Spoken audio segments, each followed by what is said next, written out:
Thank you for listening to the show on Really Big Something Channel. October 23rd, 2017. The Kuhner Report, presented by Kelly Financial Services. This is the Kuhner Report. Incredible. I mean, just incredible. So now General John Kelly is a racist.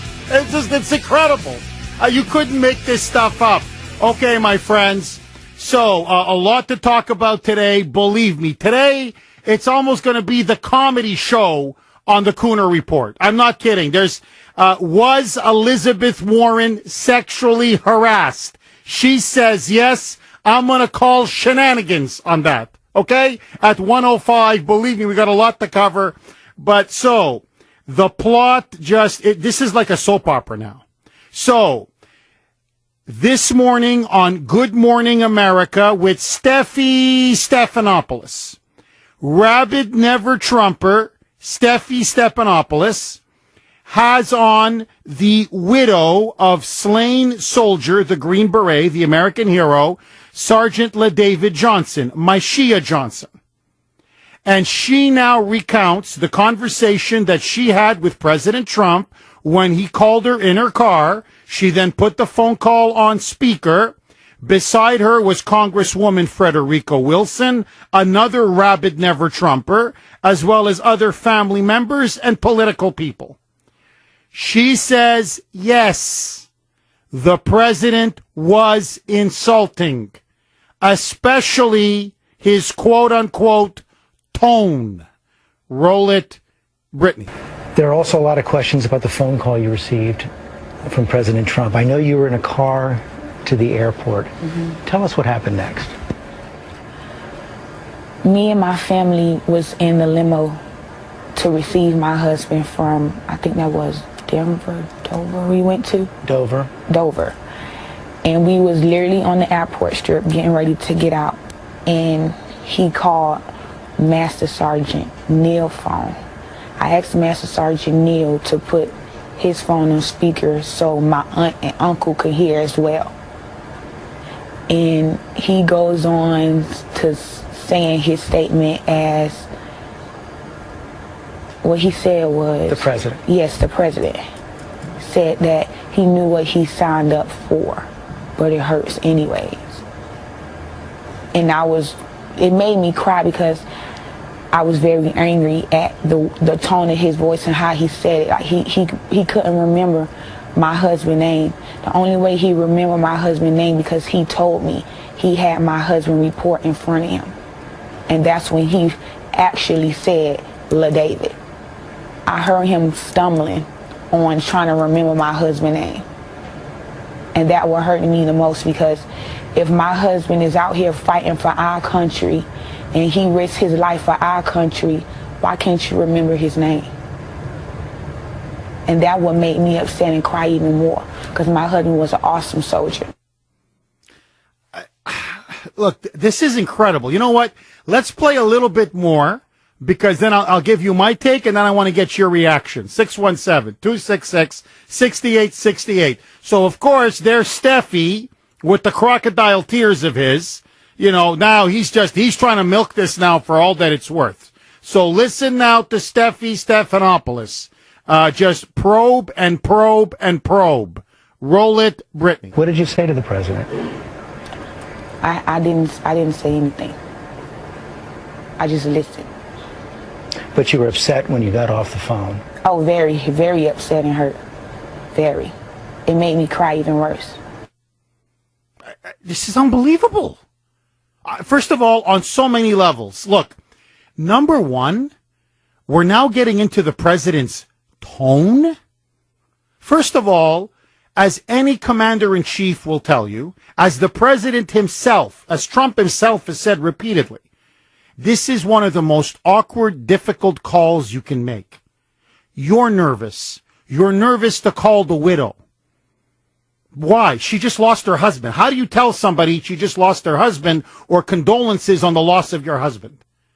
So you don't even know what's proper or not proper to say. That's point number one. So I don't know what she's going on about the tone, Because, in fact, as I played last week, there was an audio recording by a Gold Star family member, a widow, who happens to be African American, who released it, and Trump was empathic, compassionate, gracious, caring. So this idea that somehow he's this cold-hearted monster because of the tone is, to me, unbelievable.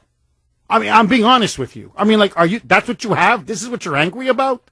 That's number one. Number two, well, he had to look at a piece of paper to remember the full name of LaDavid Johnson. Guys, I mean, come on, really? This is like Disneyland. So let me get this straight. He deals with hundreds, if not thousands of people a day. Papers are flying across his desk. He's the president of the United States. So he has to look at a piece of paper to remind him of the name of the soldier that he's calling the widow about. Yes, big deal. Doesn't want to mangle the name. Instead of David Johnson, it's LaDavid Johnson. Ah, okay, let me just have this in front of me so I don't mess up. What's wrong with that? Like, anything that is human is being criminalized or politicized. That's what honestly, I'm listening to this, I'm like, that's it? That's your big offense. This. So, the President of the United States goes out of his way to call you, to wish you his deepest condolences, and you're offended by the tone? And what, he stumbled over the word LaDavid? It's not David Johnson, it's Sergeant LaDavid Johnson? That's it? And you get angry over that? Look, first of all, she's a widow. She's got 3 children, 2 that she has now, a 3rd on the way. I don't want to be too harsh. She just lost her husband. I understand that. You're full of emotion. You're full of intensity. You got a broken heart. I get it. I really do. But to me, that's not my number one priority, is whether the tone of the president was appropriate or inappropriate, whether he mangled my husband's name or not. Who cares? My husband is dead. I got to live with that fact. And the President of the United States, who didn't have to call me, customary doesn't call, usually just gets a letter, actually went out of his way to call me, and I'm going to stand there and bicker and complain and whine about the tone or about the mangling of the name or being stumbling across the name. Are you freaking kidding me? No, really. You're dragging the nation through all of this because of the tone of the president? And then I've also got to say this. Nobody else in the media has the guts to say it. I'm going to say it. I mean, if I'm not here to speak the truth, what's the point? Why did you have Congresswoman Wilson in the car? I mean, it's obvious to me you got in the car with you a rabid, never Trump Democrat who has been calling for the president's impeachment for months, who has called the president a racist, white supremacist bigot on the record for months, somebody who wouldn't even attend Trump's inaugural. She's wanted him impeached from day one. So, to me, when I listen to her, I think she's coached. I think that she's been obviously coached. I think that this is a woman who clearly sympathizes with Congresswoman Wilson's politics.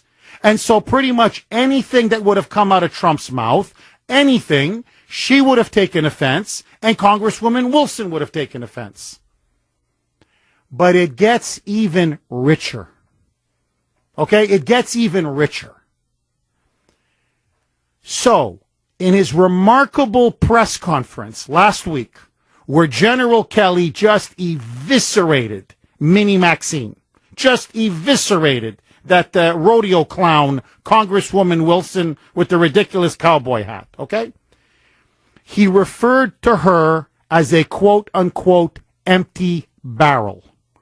Roll it, Brittany. The Congresswoman stood up, and in the long tradition of empty barrels making the most noise, stood up there and all of that, and talked about how she was instrumental in getting the funding for that building. and how she took care of her constituents because she got the money, and she just called up President Obama, and on that phone call, he gave the money, the $20 million to build the building. And she sat down, and we were stunned. Stunned that she'd done it. Even for someone that is that empty a barrel, we were stunned. Now, technically, Kelly was recalling an event that took place several years ago. It was not money that she bragged about. She bragged about the name, that she managed to call Obama and have the building, this FBI building, named after the victims. Okay? So it wasn't that she was bragging about the money. She was bragging about getting the names for the building. Okay, the building would be named after these two victims. So on the facts, he was actually slightly wrong. He was wrong. His point, however, is who does that? Who stands there and grandstands and gloats and brags about herself? Look what I was able to achieve. I picked up the phone. I called the dear leader. I called Obama. And look what I did for all of you. And then goes down with the cowboy hat and sits down. And so his point is she's an empty barrel. You know, it makes a lot of noise, but it doesn't really fire anything. Another term, this is a common military term, not, however, according to the mainstream media and Congressman Federico Wilson, because now they are demanding that General Kelly resign. Why should General Kelly resign? Because he's a racist. Why is he a racist? Because the term empty barrel, you guessed it, is racist. Roll it, Brittany. Well, his point was, I think, that, and though you're right, he didn't get the facts right on that, was that empty barrels make the most noise. That's a racist term, too. I'm thinking about that when we looked it up in the dictionary because I had never heard of an empty barrel. And I don't like to be dragged into something like that. You don't mind dragging the president into this national discussion, saying that he's cold-hearted, as your words, he's got a brain disorder, he can't empathize, he has no sympathy for the fallen, for their family members, for their widows. But God forbid you get dragged in, that you don't like that. Now it's racist. So, now Tom Friedman of the New York Times has said General Kelly is a racist. CNN is saying Kelly is a racist. Larry O'Donnell, and I'm going to play the clip next, from MS Left BC, says not only is Kelly racist, it's because of his Irish Boston roots. I swear to you. Have you ever heard of the term all sizzle, no steak? All hat, no cattle? Empty suit? One of my favorites, all smoke, no fire? That's what he meant by an empty barrel. It's the same thing. Different saying, different phraseology, same meaning. In other words, there's no substance. They show off, they grandstand, they love the attention and the limelight, but inside there's nothing. They're hollow. In other words, she's a fraud. It's a common military expression. General Kelly has used it throughout his entire life. Many in the military have used it. It has no connection whatsoever to race, racism. Never was it ever considered a racist term. Ever, ever.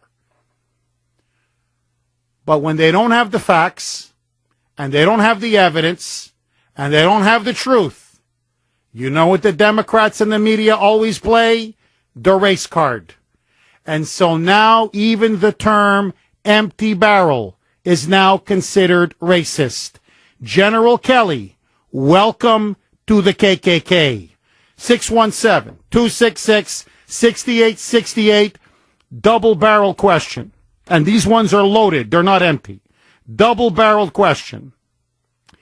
What do you make of the widow's response, Myshia Johnson, attacking and blaming Trump for his tone and having slightly mangled her husband's name? And number two, is the term empty barrel a racist term? And should Kelly now apologize, as everybody's demanding in the media, for having assassinated the character of Minnie Maxine? 617-266-6868. Your calls Next. Is there anything you'd like to say to the president now? No, I don't have nothing to say to him. Well, and how much could he have offended you? I mean, if he was so disrespectful on the phone call to you about your slain husband, then, here's your chance. Tell him off if he was as bad as you and the congresswoman claim. Now, let me just say this about General Kelly. Now they're going to hound him out. They're going to try to hound him out of office for using the term empty barrel. A memo to all the libs out there. Just because something is said to a black person or a person of color or whatever doesn't make it racist. It doesn't. There's nothing wrong with the term empty barrel. None. Zero. None. You can text us, by the way, at 680-680. This is from 781. Trump would never have called her if he only meant to demean her husband. And that's the point. Bingo, 781. Why, if he's out to insult you and insult your husband, why would he even give you a call? So obviously his intentions were to offer his condolences, his sympathies, and to try to help lighten the burden a little bit. He's not out there to insult you, but only if you suffer from Trump derangement syndrome, sheer blind hatred for the president, could you construe it in any other way. Linda, you're up next. Go ahead, Linda. Hi, good afternoon, Jeff. Hi, I'll Linda. tell you something.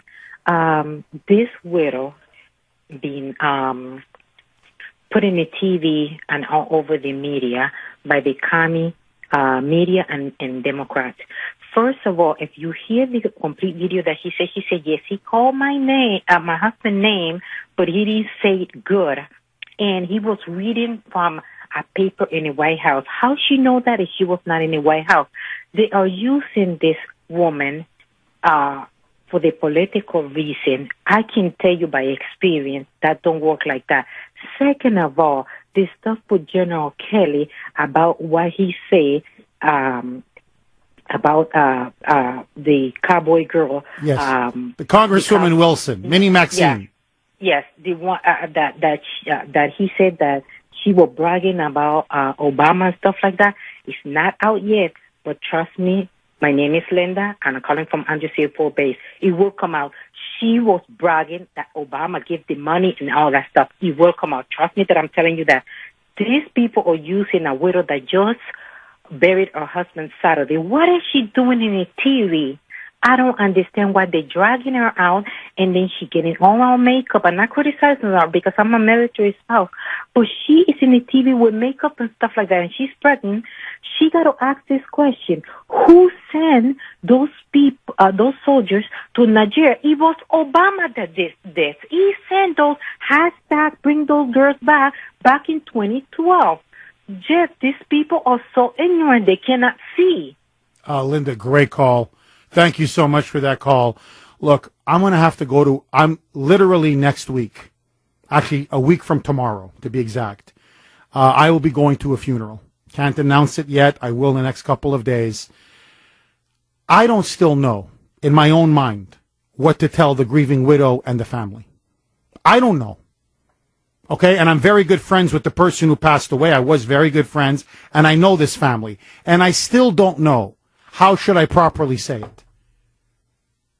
That's how it is when you call somebody. So here you have the President of the United States extending his hand, his heart, his condolences to the family. You just lost your husband. You've got 2 kids and a third on the way. And you're doing interviews on Good Morning America? Are you kidding me, lady? 617-266-6868. Let's take it to Jackie Murphy in the newsroom. That's a racist term, too. I'm thinking about that when we looked it up in the dictionary because I had never heard of an empty barrel. And I don't like to be dragged into something like that. Now, General Kelly is in the hot seat for referring to Frederica Wilson, the congresswoman, cowboy girl, Minnie Maxine, as an empty barrel who just basically makes a lot of noise but really doesn't deliver very much. Now the media is saying that is a racist term Kelly is a racist. At a minimum, the general now needs to apologize to Congresswoman Wilson. Some are even saying he needs to resign. Leading the pack is MSNBC anchorman. Stop the hammering. Stop the hammering. Larry O'Donnell. O'Donnell, by the way, was raised in Boston, born and raised in Boston. And recently on his show, he said, Kelly is a racist. Why is he a racist?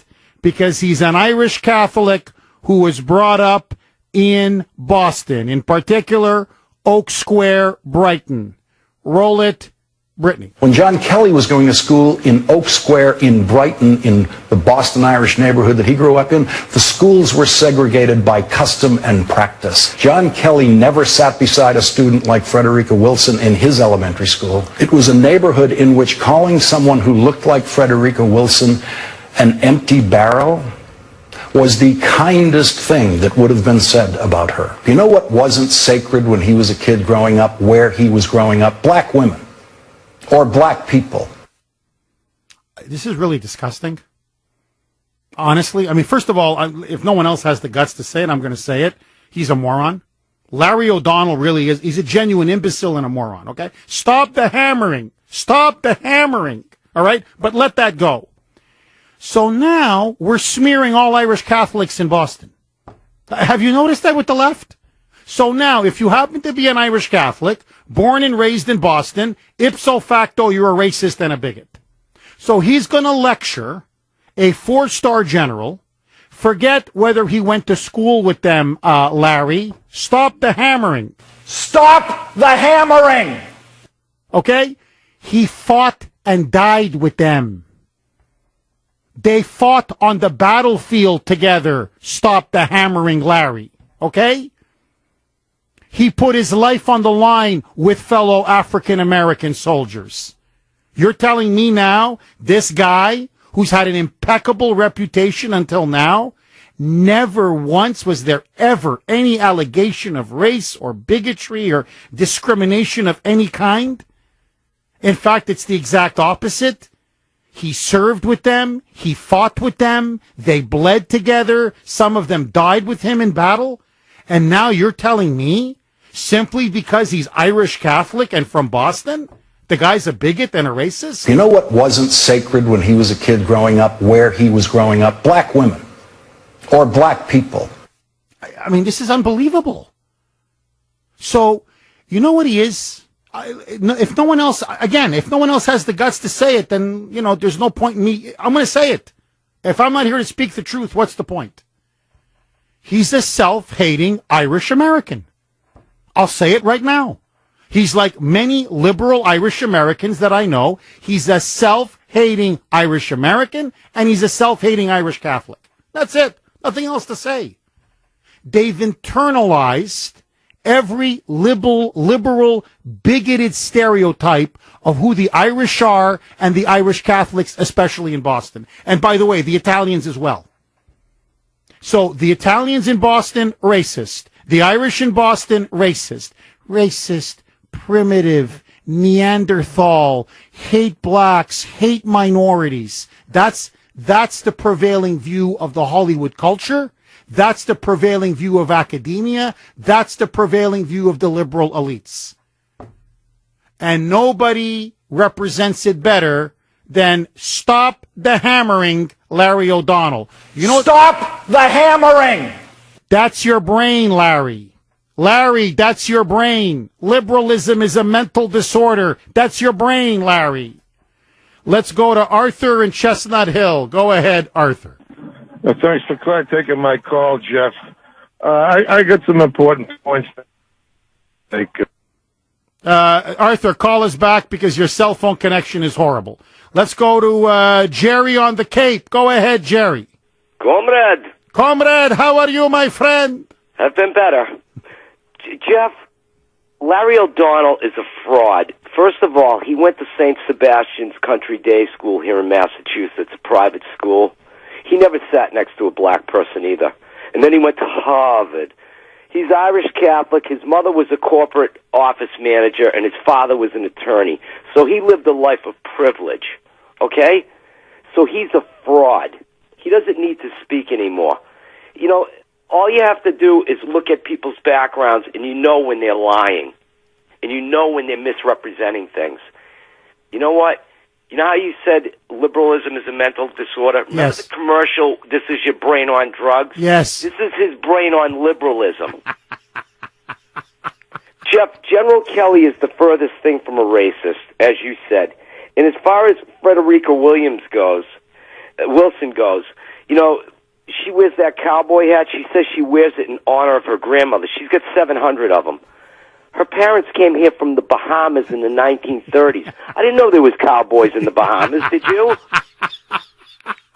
Ah, touche, Jerry, touche. Sokol in Boston. Go ahead, Sokol. How you doing, Jeff? Thank you for taking my call. My pleasure, Sokol. So I have to make two quick points. The first, I just want to say our President, Donald Trump, and Mr. Kelly, they don't need to do any apology or to apologize to anybody because they did nothing wrong. And the second thing, I can believe it, then we play the Democrats' game right now. What I mean saying that, everybody's talking about that, and they just create a big cloud of dust, and nobody's talking about Hillary anymore. Nobody's talking about Vegas anymore. Nobody's talking about Hollywood stories anymore. So they just, I think they got us on this point. So they're just replaying their game. So we have to cut that out and talking for the real facts and the real problems. And that's all I want to say today. Sokol, thank you very much for that call. Well, I'll tell you this. If that was their intention, they succeeded. Because the Hillary uranium bribery scheme, they blew that off the radar. Las Vegas, and now it turned out that MGM forced Jesus Campos, the security guard, to only give one interview, and that was to the Ellen DeGeneres show, which MGM essentially owns. They blew that story off the radar. I mean, you know, you're talking about scandal after scandal after scandal, and all they're talking about now is Frederica Wilson, and they're going all in. They are literally now going all in. And what I find incredible is that now they're willing to have a fight with a 4-star general, and they're going to lecture him on what's proper decorum in calling a widow of a slain soldier. And when you simply use a common term like an empty barrel or, look, you know, I was having dinner with Grace last night. She said it's so obvious, Jeff. They're just so out to get him. Any word, anything he says, literally anything, they're going to twist, distort, and manipulate into racism. So if he said all smoke and no fire, they come and say, well, there's smoke. Smoke is black. Why are you saying all smoke and no fire? Because smoke is black? Is that why you're saying it? In other words, any expression, any figure of speech, they're going to try to claim somehow it's racist. And honestly, it's sickening. It really is. It's absolutely sickening. Russ in Boston. Go ahead, Russ. You know, Jeff, how low can they go? You know, really, to use a gold star wife for political purpose, it is so disgusting. And remember one thing, any ignorant fool can become a member of Congress. All you have to do is find enough ignorant fools to vote for you. And really, the race card is getting old.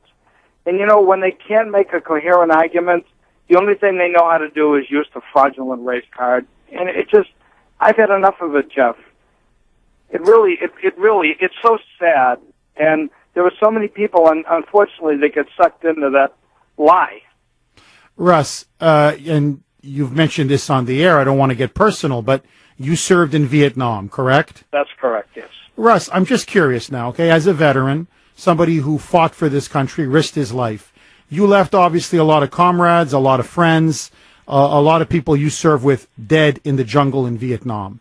If the president ever called up a family member of one of those people that you lost, one of your brothers that you lost, would they ever go on television and say, I didn't like his tone, he's looking at a piece of paper when he's talking about the person's name?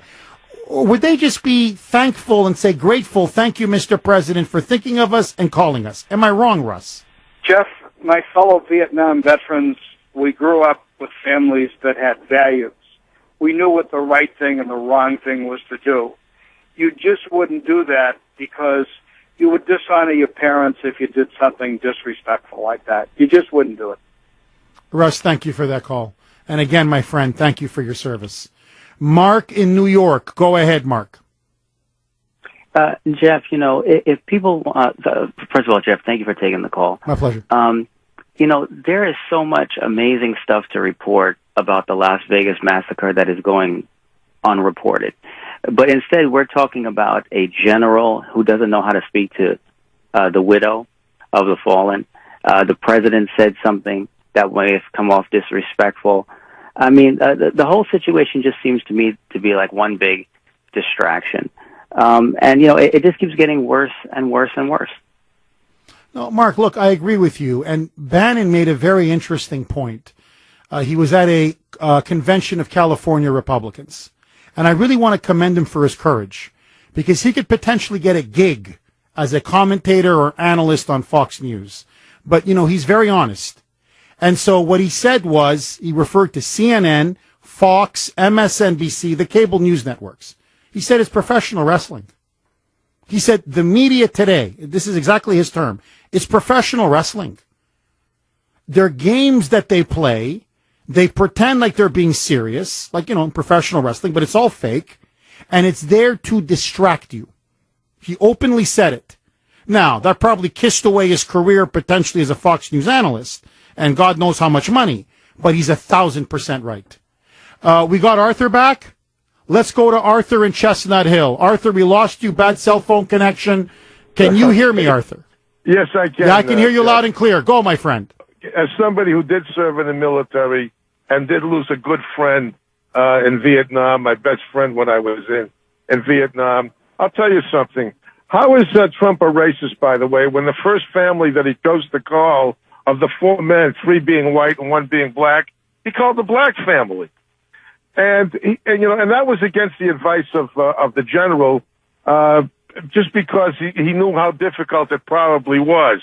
Now, that general that don't forget, he's a gold star. He lost his son. Yes, in Afghanistan. And he's given more to this country and is still serving. And I have in my life, Jeff, and I'm sure you can say this, I've never, ever heard a more eloquent way to turn around and show how disgusting these people are. And he never even raised his voice.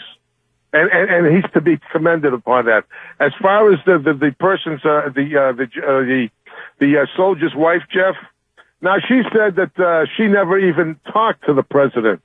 In other words, the minute he called, she just put him right on speakerphone and never said, "Hello, Mr. President, thank you for calling." I mean, even simple decency or respect allows you to do that.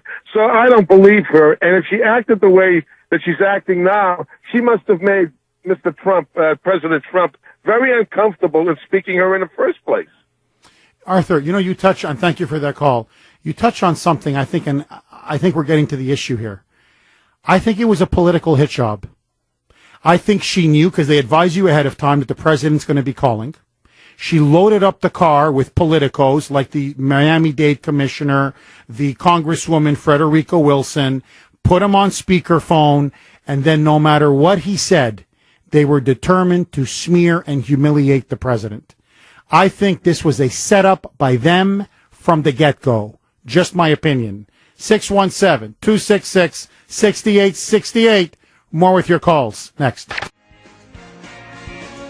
When John Kelly was going to school in Oak Square in Brighton, in the Boston Irish neighborhood that he grew up in, the schools were segregated by custom and practice. John Kelly never sat beside a student like Frederica Wilson in his elementary school. It was a neighborhood in which calling someone who looked like Frederica Wilson an empty barrel was the kindest thing that would have been said about her. You know what wasn't sacred when he was a kid growing up, where he was growing up? Black women. Or black people. That's Mad Dog Larry O'Donnell from MS Left BC. Stop the hammering. The hammering.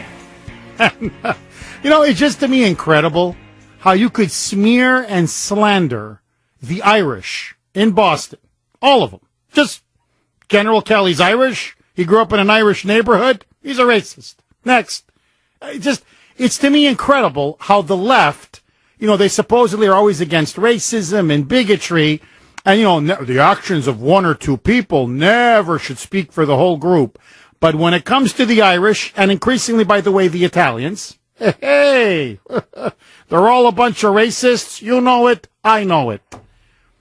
When are the Irish in Boston going to say enough is enough? Speaking of apologies, stop the hammering. Larry deserves to apologize and be shamed for his despicable racist comments. Just my opinion. Paul in Dorchester. Go ahead, Paul. Jeff, before we begin, I have to take the oath with you, my friend. You're my hero. In the brightest day, in the blackest night, no evil shall escape my sight. Let those who worship evil's might beware of my power, Green Lantern's light. Jeff, that's a nice T-shirt you got there, my friend. Paul, I was saying I'm wearing a Green Lantern T-shirt. Wait, Paul, what are you working for the NSA now? How do you know I have a Green Lantern T-shirt? You're my favorite guy. I follow you on Facebook and YouTube. Thanks for your videos. And you set everything up for me. But Jeff, let me tell you what the customs and practices of these liberal lefts. These people, they always name call, and you notice how they call us deplorables, irredeemables, super predators. They call us black never-do-wells. Hillary Clinton said, let's bring them to heel. Paul, I'm up against it, but you're dead on. They call us and smear us all kinds of names. And now they're lecturing Kelly on empty barrel. Please. Elizabeth Warren, big scandal. Don't touch that dial. The voice of Boston is you. 680 WRKO Boston, 93.7 WEEI HD2 Lawrence, Boston. It's 1 o'clock.